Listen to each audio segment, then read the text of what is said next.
warahmatullahi wabarakatuh. Perkenalkan, nama Ratna Sumiati Kie, mahasiswa Departemen Kebidanan kelas A PAM 15 Universitas Kediri, NIM 2020060001000.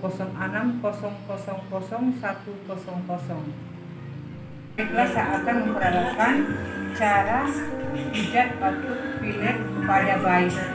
Jadi indikasi yang boleh dilaksanakan pijat batuk pilek yaitu pada bayi atau anak dengan kondisi gangguan kesempatan pada jalan nafas, asal anak tidak pada kondisi sakit berat atau dalam keadaan demam, anak dalam kondisi tenang tidak rewel, anak dalam kondisi perut tidak penuh atau tidak sehabis makan, anak tidak dalam keadaan tidur lelap. Jadi saya akan mempraktikkan cara pijat batuk pilek pada bayi.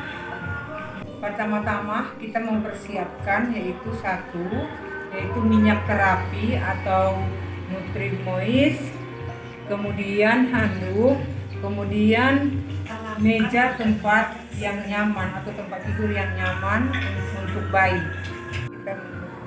Kita